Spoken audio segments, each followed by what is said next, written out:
guys, welcome to our YouTube channel, and today we are going to learn how to download PayPal app. So let's get started. So if you want to download your PayPal app, what you can do is just open up your Play Store application. After opening up your Play Store application, in search bar you can search for PayPal. After searching for PayPal, you can tap on this option which says PayPal, and now to download this application you just have to tap on install. And after tapping on install, your PayPal application starts installing.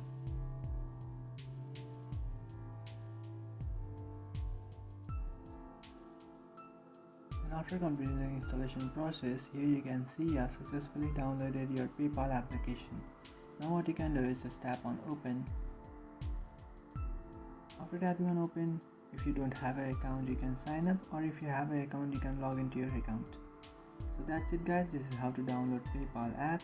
If you find this video helpful, don't forget to like and subscribe to our channel. If you have any doubts, feel free to comment below. Thanks for watching.